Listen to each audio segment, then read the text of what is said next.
بسم اللہ الرحمن الرحیم، السلام علیکم. آپ دیکھ رہے ہیں میرا یوٹیوب چینل راجہ محسن اعجاز، اور آج ہم سپریم کورٹ آف پاکستان کے حوالے سے جو لیٹسٹ خبریں ہیں ان کو ڈسکس کریں گے، اور جو اس وقت ملک کی پولیٹیکل سچویشن ہے اس کو بھی ٹچ کریں گے. اور عمران ریاض خان جن کے حوالے سے آج chief justice Lahore high court نے بڑے سخت اور واضح ریمارکس دیے، اس پر بھی بات چیت کریں گے. لیکن سب سے پہلے آئیں گے سپریم کورٹ آف پاکستان کی طرف، اور اس پر گفتگو کرنے کے لیے پاکستان کے سینئر صحافی اور انتہائی معتبر نام سمیع ابراہیم صاحب نے ہمیں وقت دیا ہے. سب سے پہلے تو ان کا بہت زیادہ شکریہ کہ انہوں نے ہمیں وقت دیا اپنے انتہائی بزی شیڈیول میں سے، اور بہت زیادہ محنت بھی کرتے ہیں، آپ کے سامنے بہت ساری چیزیں لاتے ہیں، تو آج ہمارے ساتھ بھی موجود ہوں گے. پہلے شروع کریں گے ہم سپریم کورٹ آف پاکستان میں ایک بہت بڑی ڈیولپمنٹ ہے، وہ یہ ہے کہ جسٹس قاضی فائز عیسیٰ کی سربراہی میں وفاقی حکومت نے ایک جوڈیشل کمیشن بنا دیا ہے، اور اس جوڈیشل کمیشن کو مبینہ آڈیو لیکس کی تحقیقات کا کام سونپا گیا ہے، اور یہ کہا گیا ہے کہ 30 دن کے اندر یہ جوڈیشل کمیشن اپنی تحقیقات مکمل کرے. اس جوڈیشل کمیشن نے سابق وزیر اعلیٰ پنجاب اور وکلاء کے درمیان جو مبینہ آڈیو لیکس ہیں، سابق وزیر اعلیٰ پنجاب اور سپریم کورٹ کے ایک موجودہ جج کے درمیان جو مبینہ آڈیو لیکس ہیں، اس کے ساتھ ساتھ ایک صحافی اور وکیل کے درمیان جو مبینہ آڈیو لیکس ہیں، اس کے علاوہ چیف جسٹس کی ساس صاحبہ کی حوالے سے جو مبینہ آڈیو لیکس ہیں اس حوالے سمیت تمام تر چیزوں کو ٹی او آرز میں شامل کیا گیا ہے نوٹیفیکیشن میں. تاہم حیران کن طور پر جسٹس قیوم ملک کے حوالے سے جو آڈیو لیکس آئی تھی وہ ان ٹی او آرز میں ابھی تک جو میں نے دیکھی ہیں مجھے نظر نہیں آئیں، اور اس حوالے سے سمیع صاحب سے پوچھیں گے، انہوں نے بھی نوٹیفیکیشن پڑھا ہے، شاید انہوں نے دیکھا ہو، لیکن مجھے جسٹس قیوم ملک کے حوالے سے کوئی ایسی ٹی او آرز میں چیزیں نظر نہیں آئیں جو آڈیو لیکس ان کی آئی تھیں. اس کے ساتھ ساتھ ایک اچھی خبر یہ ہے جو سپریم کورٹ آف پاکستان کو لوگ فالو کرتے ہیں ان کے لیے، کہ چیمبر ورک جسٹس قاضی فائز عیسیٰ کا ختم ہو گیا ہے. آج نوٹیفیکیشن کے اجرا سے ہی وہ ان آڈیو لیکس کی تحقیقات شروع کر دیں گے. 52,000 کیسز سپریم کورٹ میں پینڈنگ ہیں، ان پر کوئی نہیں جا رہا تھا، چیمبر ورک چل رہا تھا، چھٹا مسلسل ہفتہ تھا، لیکن آج نوٹیفیکیشن 19 مئی کو جاری ہوا ہے، اور آج سے ہی تحقیقات جوڈیشل کمیشن شروع کر دے گا. اٹارنی جنرل، وفاقی صوبائی حکومتیں، تمام ادارے ان کی معاونت کریں گے اس نوٹیفیکیشن کے مطابق. سمیع صاحب thank you very much sir once again آپ کے وقت کا. کیا کہیں گے یہ جو جوڈیشل کمیشن بنا دیا گیا ہے، اس کا مقصد کیا ہے؟ جب بھی سپریم کورٹ میں کوئی بڑا معاملہ آنے لگتا ہے، اب الیکشن والا کیس تھا، یہ آئندہ ہفتہ سپریم کورٹ میں بڑا اہم ہے، الیکشن والا معاملہ، ملک کی جو صورتحال ہے، اس تمام پوائنٹ آف ویو سے سپریم کورٹ آف پاکستان کے ججز کو، چیف جسٹس کو ایک دفعہ پھر بیک فٹ پہ بھیجنے کی کوشش ہے، کیسے دیکھتے ہیں؟ سب کچھ انلیگل ہے. یہ نوٹیفیکیشن جو حکومت کا ہے، وفاقی حکومت کا، قاضی فائز عیسیٰ صاحب کی سربراہی میں جوڈیشل کمیشن بنانے کا، یہ غیر قانونی ہے. کیوں غیر قانونی ہے؟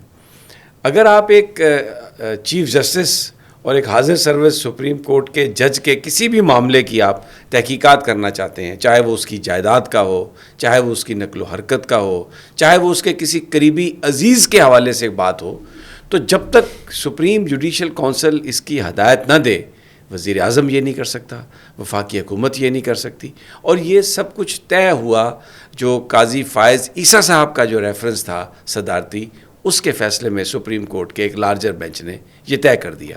تو جناب اب آپ عمر عطاب بندیال صاحب کی ساس صاحبہ کی آڈیو آپ تحقیق کرنا چاہتے ہیں، انویسٹیگیٹ کرنا چاہتے ہیں، مظاہر نقوی صاحب کی آپ گفتگو مبینہ پرویز الہی صاحب کے ساتھ کرنا چاہتے ہیں انویسٹیگیٹ، تو لائیں آپ سپریم جوڈیشل کونسل کا آرڈر.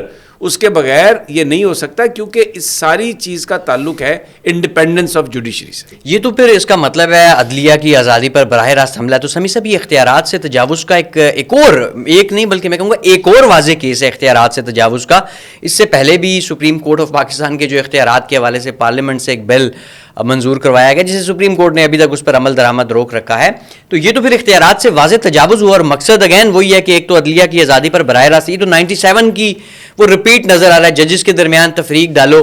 اس دفعہ آپ کو ویسے صدر پاکستان اور گورنر کسی صوبے کا کون سا والا بندہ بنتا دکھائی دے رہا ہے جو آپ کو یاد ہے پچھلے 97 کے تو بڑے بینیفیشریز بھی ہیں؟ دیکھیں آپ نے بڑا رائٹلی اس کو پوائنٹ آؤٹ کیا. سب سے پہلے تو بات یہ ہے کہ یہ ادارے کے اندر ایک پھوٹ کو جو ہے مزید گہرا کرنے کی کوشش ہے. دیکھیں ہم صحافی ہیں، پوری قوم جانتی ہے کہ اس وقت بھی سپریم کورٹ کے اندر ججز مختلف ایشوز پر اختلاف رائے رکھتے ہیں، اور اس میں قاضی فائز عیسیٰ صاحب، میں ان کا بڑا ذاتی طور پر معترف ہوں. بہت اچھا فیصلہ تھا ان کا تلور کے حوالے سے، اختلافی فیصلہ، اور بہت میں نے اس کی تعریف کی. لیکن وہ جو حدیبیہ پیپر مل میں کلین چٹ دینے کا فیصلہ تھا، وہ ایک بڑا ہی افسوسناک فیصلہ تھا.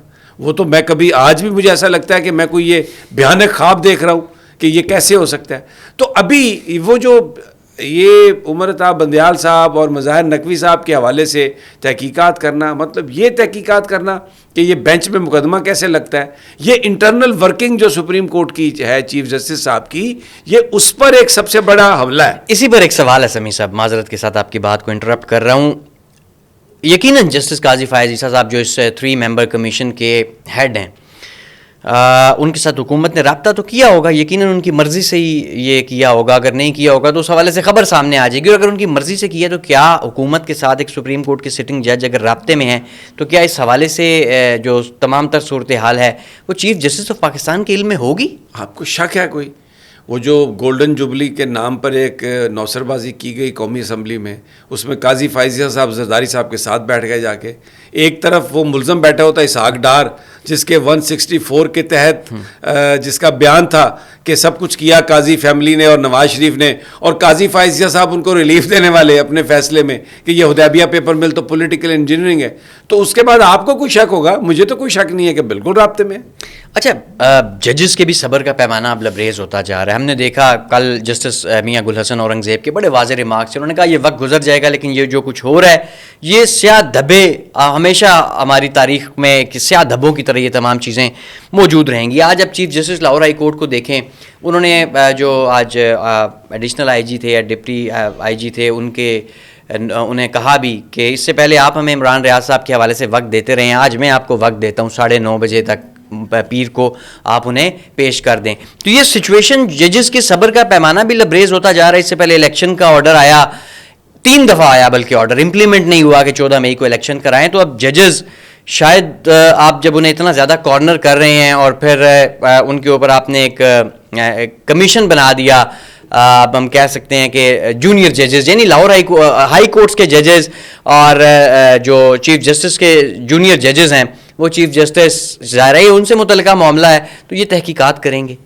آپ نے بالکل دیکھیں، بات یہ ہے کہ عموماً ہم سنتے ہیں کہ بندہ ایک اغوا ہو گیا اور اتھارٹیز آگے کہتی ہیں ہمارے پاس نہیں ہے.